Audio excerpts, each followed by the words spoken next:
Yaco, siendo la fracción más grande de la oposición, MEP AUE en su primera conferencia de prensa después de abrir de 9 parlamentos de nuestro país a expresar su crítica para el hecho que el gobierno agisa el candidato de ministro. Tasina que durante el último año han gobernado con 7 ministros. Esa aquí toda una reducción para sobre tiempo de MEP toda gobernar con 8 ministros.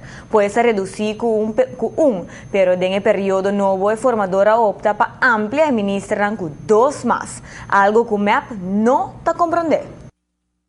Sobre a campanha, avisando nós fazemos bom trabalho com o 7 ministros. E dando nossa confiança, para mesmo gente gente aqui vai fazer trabalho back, ao de com, mas se cambia paquete assim drástico. Ao trobe personalmente me compreender. Porque quita, por exemplo, o ministro Dowers, de seus 2 paquetes que estava da tempo sobre o ministro que não pode handle não, me quer pe qualquer paquete está muito pisar. Me compreender que quita ensinança for Dowers, me compreender que quita finanças for o ministro de mesa, porque você tampouco está por a handle sei. Pero, por exemplo, o ministro de Turismo, como está aqui, é paquete de labor de G, me não está compreendendo isso é muito bom. Então, o ministro que vai roubar delante no voto, ele perde metade quase, parte roubo grande, se quase metade para o de sua carteira, então, sendo que ele vai roubar delante no voto, me não está compreendendo isso é muito bom e nos quer compreender para Kiko, era a partição aqui.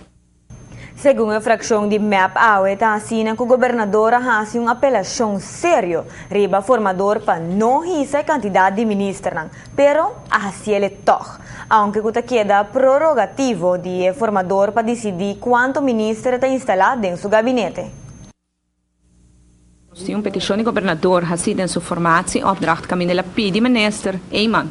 Senhor Eyman pequeda na 7 ministro, e o senhor Eyman da coisa sei tira for faltando respeito para o Instituto de Governador, sem dar uma explicação devido, sem dar uma explicação lógica, que nós tur por compreender da Paquico, seu grupo de 7 ministros, não por seguir assim o trabalho, acaso o trabalho que te espera nós está um mais grande, acaso o problema na qual está confrontado um mais pisar, acaso o mistério de reforço de mais gente, ou acaso está simplesmente promessa na política ela hace que não por cumprir com ele.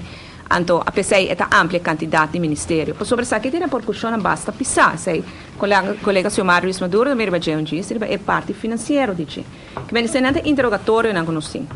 Me nota bisa que aqui não tem uma violação de uma lei, me nota bisa sim que tem uma falta de respeito para o Instituto de Governador e me nota quer que seja no seu lugar. Fracção de MEP a expressar que a forma com a parte de carteira não também é um assunto mais questionável ainda, mas sobre certa forma criar preto paquete para algum de ministro.